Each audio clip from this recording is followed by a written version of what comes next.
Bienvenidos a la videoconferencia sobre categorías de fármacos en el embarazo. Mi nombre es Alejandro Álvarez González. Trabajo en la Universidad Autónoma de Honduras, en el Valle de Sula.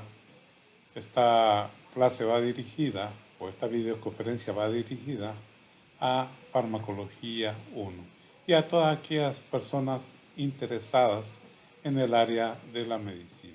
¿Por qué razón se clasificó los fármacos en categoría?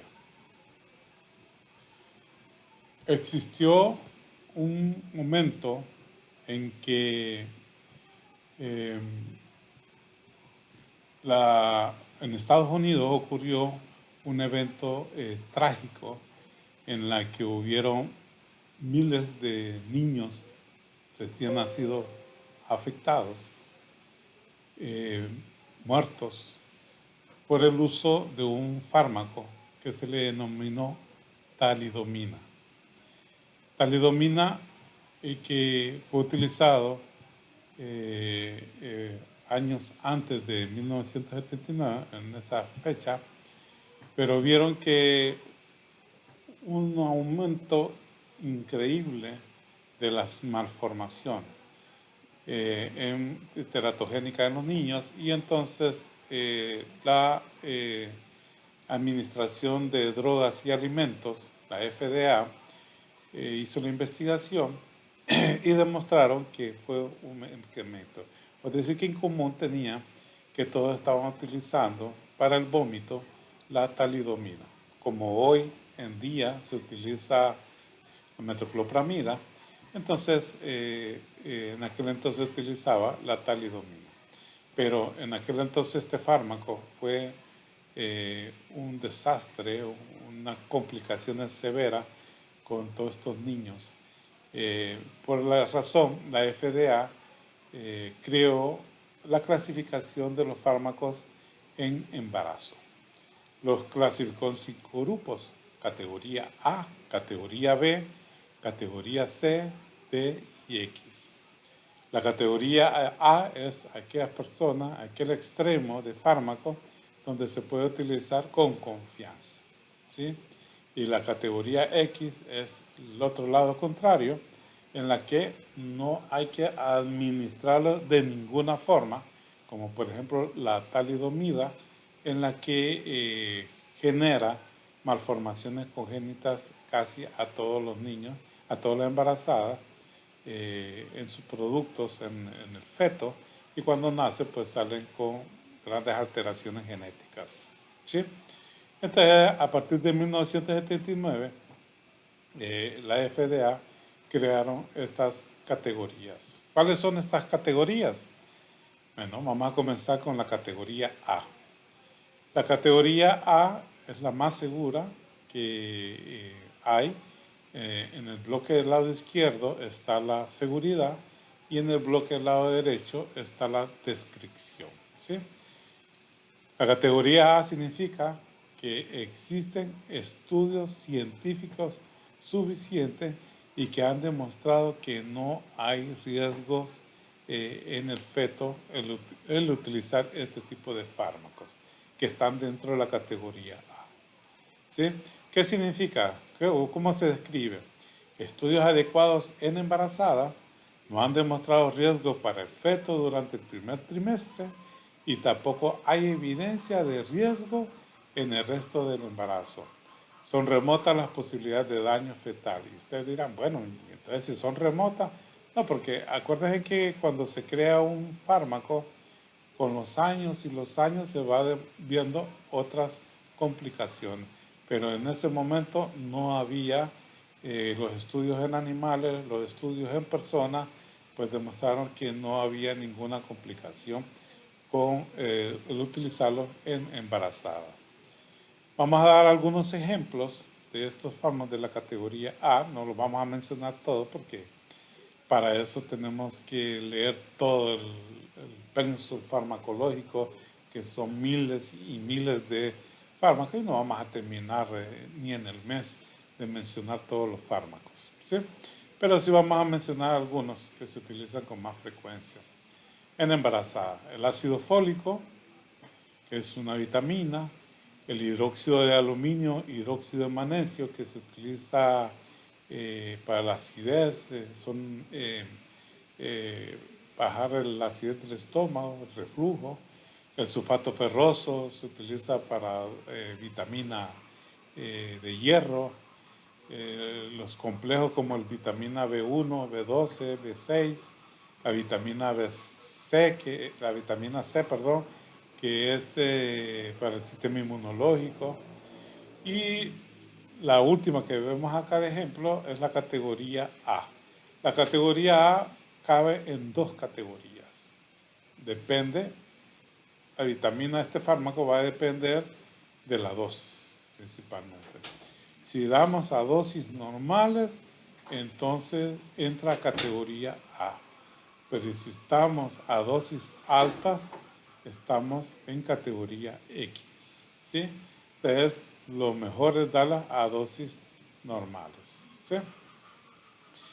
Cuando hablamos de categoría B, es donde no hay riesgo descritos para el feto humano. ¿Sí? ¿Qué significa esto? Bueno, al igual que el otro, también son seguros para utilizarlos en las mujeres embarazadas. ¿Sí?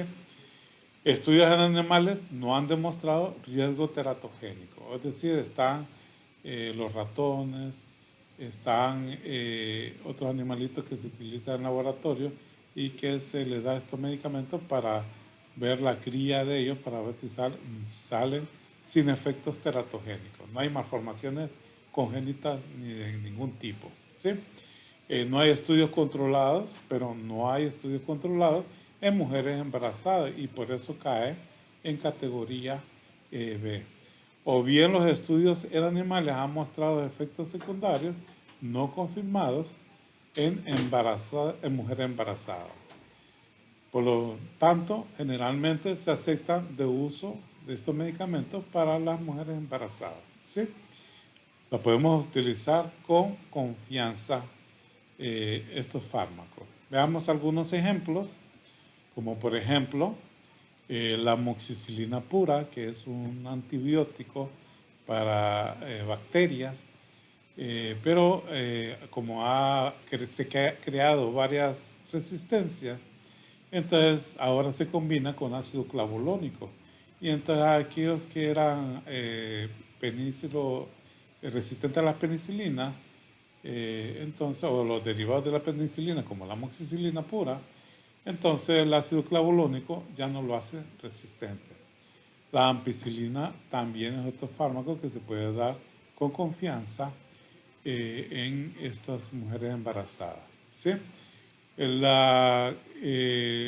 Como la ampicilina se formó mucha resistencia, entonces se combinó con el sulbactam, pero también la combinación de ampicilina con sulbactam es un buen antibacteriano, ¿sí? Para enfermedades infecciosas. Las cefalosporinas ya son antibióticos más fuertes también.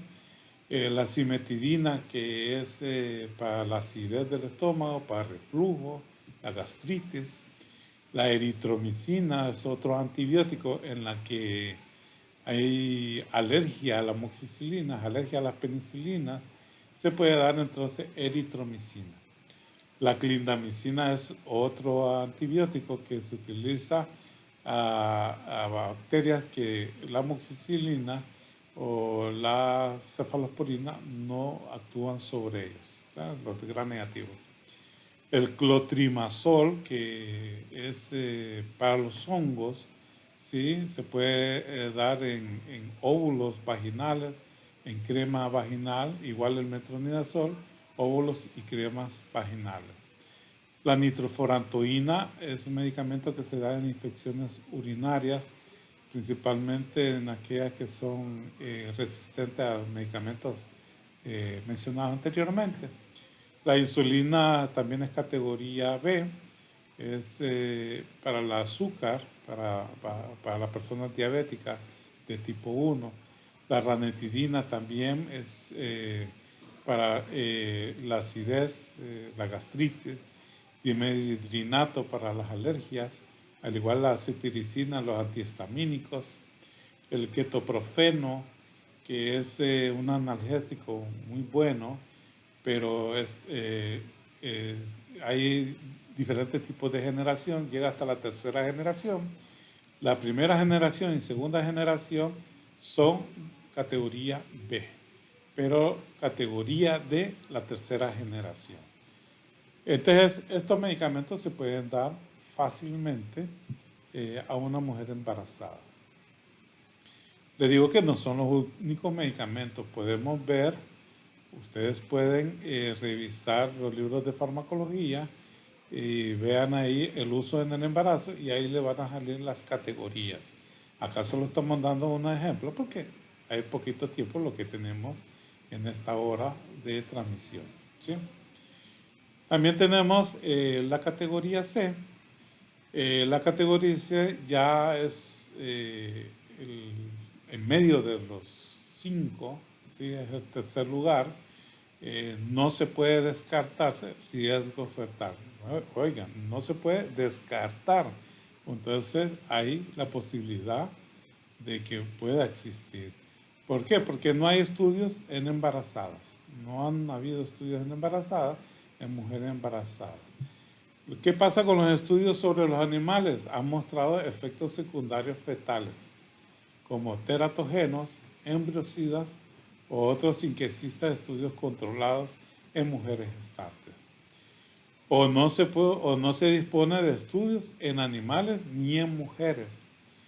Estos fármacos se utilizan solo en caso de que los beneficios superen los potenciales riesgos fetales. Es decir, a veces uno tiene que aplicar un medicamento porque la categoría A y la categoría B no funcionan. Y el riesgo de la enfermedad es que puede darle muerte al paciente y darle muerte al segundo paciente, que es al feto, ¿sí? Entonces, ante ese riesgo, uno puede utilizar siempre y cuando haya consentimiento, ¿sí? Por escrito. Es decir, que se le debemos notificar al paciente y a un familiar y nos debe dar autorización para el uso. Tenemos que decirle cuáles son los riesgos con respecto al niño, cuál es la probabilidad de utilizar la categoría C, ¿sí? Pero si no lo utilizamos, entonces también cuáles serían los riesgos que son peores. Vamos. ¿Qué fármacos podemos utilizar de ejemplo? Tenemos la amicacina, que es un antibiótico muy fuerte para las infecciones urinarias. Yo lo utilizo frecuentemente. La gentamicina igual. La ciprofloxacina ya es un antibiótico fuertísimo, pero que no se puede dar en menores de edad porque daña el disco de crecimiento. Entonces podemos tener embarazadas que sean jóvenes, que no sean adultas, que sean que todavía están en el proceso de crecer los huesos, ¿verdad? Entonces puede haber detección de el crecimiento, pueden quedarse, como dice la palabra, enanos o bajo talla, ¿sí? El cotrimoxazol, que es un antibiótico, no es clotrimazol, es cotrimoxazol, que es la combinación del trimetoprim con la sulfametazol, ¿sí? Ese se utiliza para infecciones de infecciones renales o de los riñones, ¿sí? También tenemos la isoniazida, que se utiliza en personas con tuberculosis. El ambroxol también se utiliza en pacientes que tienen problemas para la respiración. La dexametasona en procesos inflamatorios, donde hay edema. El dextrometofano, que es muy bueno para el dolor, que tienen diferentes categorías, dependiendo si es de primera o segunda generación, que tiene codeína, son categoría C, pero si es de tercera generación, pues cae en categoría D. Ahí ya no se puede utilizar. Y en dosis prolongadas. El diclofenaco se utiliza como antiinflamatorio, ¿sí? El ketoconazolato es un medicamento que también es muy buen analgésico, como por ejemplo el celecoxib, el naproxeno, que los de primera y segunda generación son de categoría C, y los de tercera generación categoría D. La AAS significa ácido acetil salicílico, es categoría C, que normalmente le llamamos aspirina, ¿sí? También se ha clasificado en primera generación, segunda generación, son categoría C, y la tercera generación o alta dosis en categoría D. El captopril, que se utiliza principalmente para la presión arterial, y se utiliza las de primera generación, que son categoría C. La segunda y tercera generación de captopril ya son categoría D, ¿sí? De ahí tenemos la categoría D. La categoría D, hay indicios de riesgo fetal, es decir, un porcentaje se ha presentado de riesgo teratogénico de los niños. No a todos, pero ya hay estudios que sí se presentan, ya sea en animales y ya sea en mujeres. No a todas, pero a todas las mujeres, pero hay. A veces los posibles beneficios del fármaco pueden ser aceptables a pesar del riesgo. Por ejemplo, si el fármaco se requiere para tratar una enfermedad que amenaza la vida o una enfermedad grave para la que no puede usarse otros fármacos más seguros, ¿sí? Ahí entonces tenemos que ver la balanza. Si no utilizamos, no hay medicamento categoría A, categoría B, categoría C y no nos sirve para detener la enfermedad de esta persona y salvarle la vida, y si no utilizamos, se muere. Pero si lo utilizamos, nos puede llegar a provocar daños al niño, ¿sí? Al recién nacido. Entonces, veamos el ejemplo. El alprazolam, que se utiliza para la depresión. La diazepam sirve para dormir, pero para dormir hay otros medicamentos que no son tan dañinos como la diazepam en categoría D. Pero la diazepam se puede utilizar en un estado convulsivo severo, de esos que no paran con ningún medicamento, y entonces aplicamos la diazepam y con eso baja. Si no aplicamos la diazepam, ocurre por mucho tiempo desde las convulsiones sin parar, una tras otra, entonces hay un edema cerebral y muere la madre y muere el feto, ¿sí? Entonces, ¿a cuál pesa más los riesgos? El dejar que siga con las convulsiones, no hay otro medicamento que no controle estas convulsiones, pues tenemos que notificar al paciente, en el caso del paciente no se puede notificar, pero los familiares tenemos que notificarle inmediatamente y rápido y que nos autorice. La carbamazepina, que se utiliza para epilepsia también. La estreptomicina es un antibiótico muy fuerte, pero produce un riesgo de un porcentaje de cambios teratogénicos. La fenitoína y el fenobarbital también anticonvulsivos, pero ahora han salido otros anticonvulsivos que caen en otra categoría, ¿sí? Por último tenemos la categoría X. La categoría X es como aquella imagen que tenemos de una calavera con una X de huesitos, que son los venenos, ¿sí? Que vienen unos frascos y sale una imagen y dice, uy, esto es un veneno. Lo mismo en categoría X en fármacos, que lo podemos utilizar en cualquier otra persona normal, pero que en el embarazo tiene una X, es fatal para el producto del embarazo, que es el niño, ¿sí? Le va a producir casi al 100% cambios teratogénicos o muerte del niño. Por lo tanto, está contraindicado en el embarazo. La descripción, tanto los estudios en animales como en humanos han puesto de manifiesto evidentes riesgos para el feto que superan claramente cualquier beneficio. O es decir, aquí estos fármacos que están en categoría X no hay que darlos porque no van a superar los riesgos de la enfermedad. ¿Sí? Aquí hay daño para el niño. Ejemplo, aquellas mujeres que son obesas o que tienen problemas de grasas como colesterol, entonces están en tratamiento con atorvastatina. Atorvastatina se utiliza para bajar los niveles de colesterol. Hay que preguntarle a las personas, a las mujeres, cuándo fue su última menstruación. Hay que preguntarle cuándo fue su última relación sexual. Cuando un médico o una enfermera mujer se lo pregunta a las mujeres, no hay ningún problema, la última relación.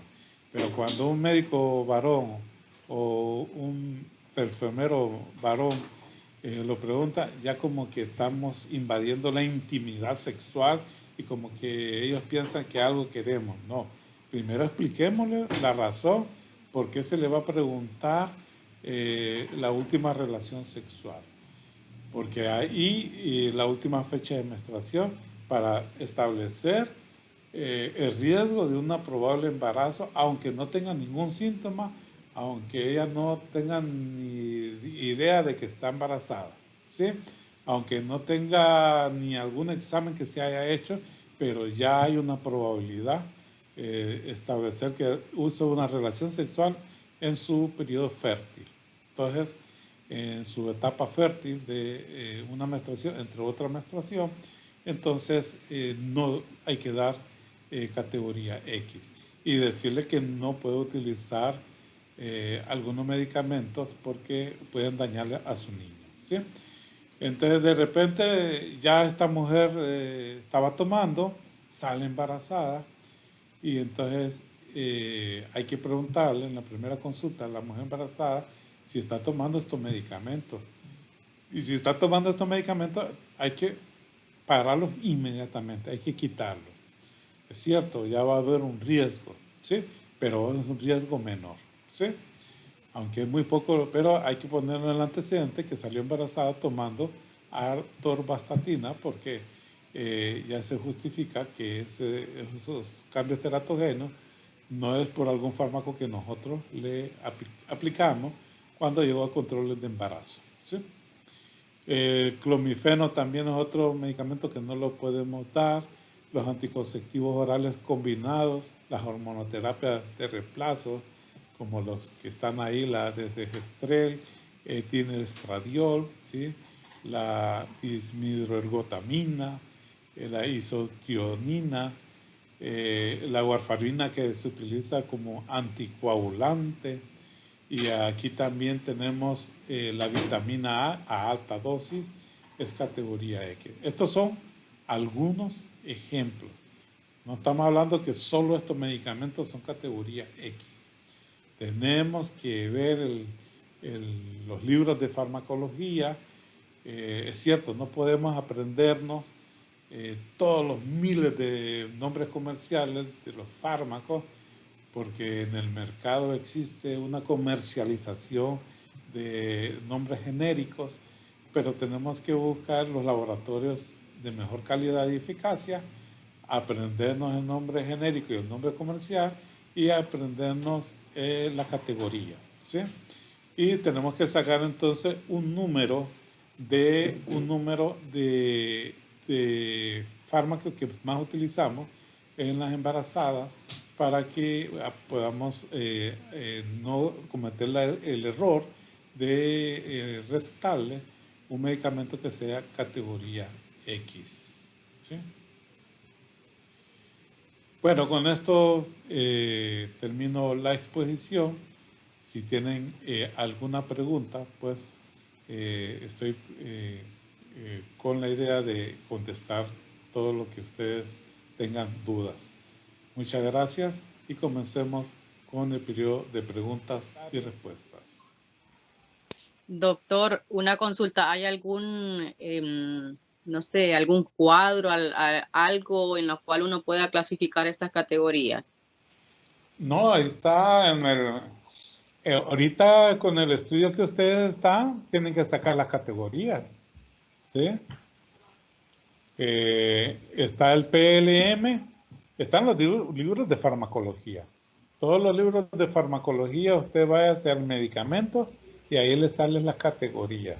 O decir, uso en el embarazo, precauciones en el embarazo, y ahí salen las categorías, ¿sí?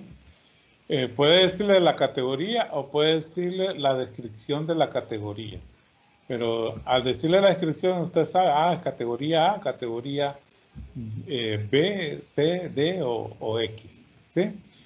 Pero en el internet está el PLM. Veamos el PLM. Es bien fácil de encontrarlo. Vamos a buscarlo aquí. Vamos a colocar aquí el PLM, ¿sí? Le doy Enter. Y aquí dice,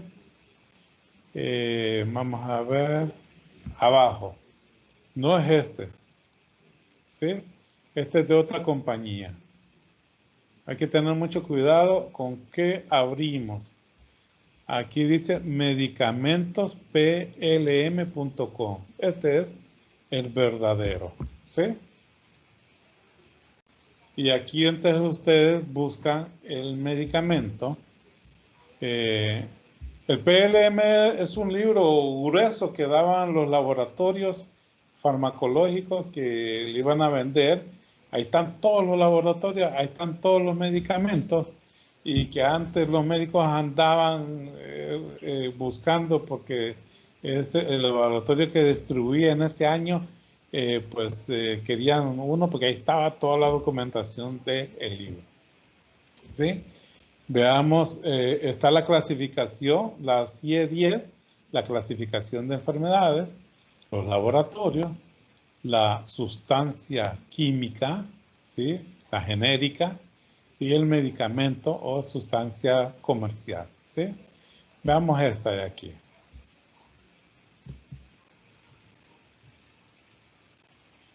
Está por categorías en A, B, C, D, E en alfabeto, pero de los fármacos, ¿sí? Busquemos, dice aquí permitir, vamos a poner permitir. Buscamos un fármaco. Aquí están los fármacos comerciales, Abacavir, Abotarin, vamos a ver más abajo, Abretia, Acavexal, son miles de medicamentos, ¿sí? Y usted o lo puede buscar en el buscador, aquí, ponga amoxicilina. Amoxicilina. Aquí entonces, con ácido clavolónico, con ambroxol, que son para las gripes, o pura amoxicilina, ¿sí? Y entonces, ahí entonces nos busca toda la amoxicilina que hay de todos los laboratorios, ¿sí? Perdón. Ahí está, miren, con ácido clavolónico. Cualquiera ustedes pueden elegir, veamos si este lo tiene. La de Bayer de México, ¿sí? Veamos aquí. Y entonces acá ustedes tienen la marca, nombre comercial, Amovay, el nombre genérico, amoxicilina, la forma farmacéutica, suspensión, las en 75 miligramos de 250, de 500 en 5 ml y de 75 ml 250. Y ahí está la composición, ¿sí? Vamos a ver.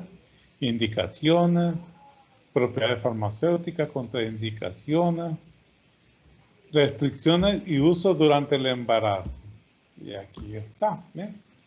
Y ahí entonces usted lo lee y ahí por ahí va a encontrar la categoría. Miren, se clasifica como categoría B. Acá está, ¿eh? ¿Sí? En la investigación que están haciendo, ustedes tienen que poner la categoría de los fármacos. Porque acuérdense que va a haber gente que va a tener infecciones vaginales, va a haber gente que tiene problemas de tabaquismo y son mujeres embarazadas. Pueden o no pueden ponerle esos medicamentos, depende de qué categoría está. Lo pueden poner en el primer trimestre, lo pueden poner en el segundo trimestre, pues entonces todo eso depende. Y para sacar la dosis, que lo vamos a ver el día lunes, entonces nos vamos a dosificación. Entonces aquí está prácticamente el vademecum. Sí, es un vademecum. Es la especialidad farmacéutica.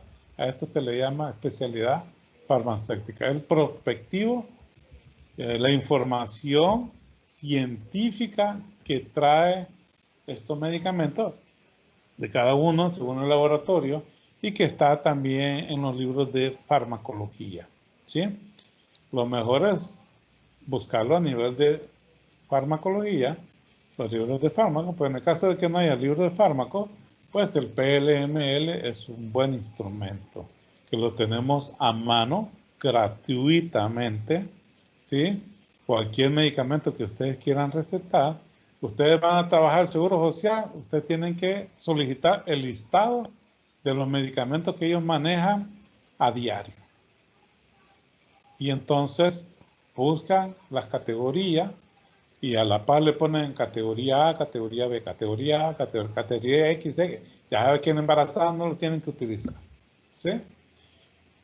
O van al hospital del Valle, tienen que ver qué medicamentos tienen ellos ahí, porque tienen que vender los medicamentos que ellos venden.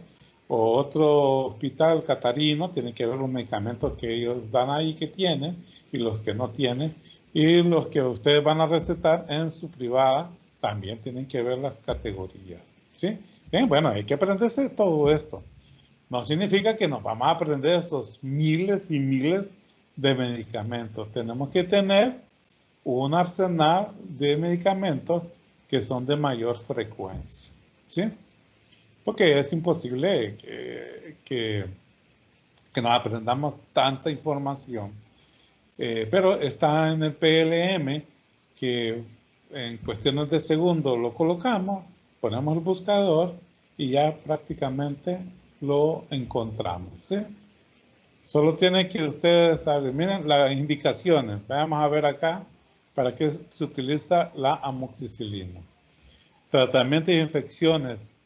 Es antibiótico de amplio espectro indicado para el tratamiento de infecciones bacterianas frecuentes como infecciones del tracto respiratorio superior, rinocinositis bacterianas agudas, otitis medias agudas, faringitis, faringoamigdalitis, bronquitis agudas crónicas, neumonías, infecciones del tracto gastrointestinal como gastroenteritis y así sucesivamente, ¿sí? Y ahí lo vuelven a cerrar. ¿Alguna otra pregunta? No sé si le contesté. Excelente explicación, doctor. Ok, muy bien, magnífico. ¿Alguna otra pregunta? Sí. Bueno, no. Buenas tardes, jóvenes, y muchas gracias por su atención. Gracias, doctor. Buenas tardes, doctor. Nos vemos, doctor. Adiós. Nos vemos, doctor.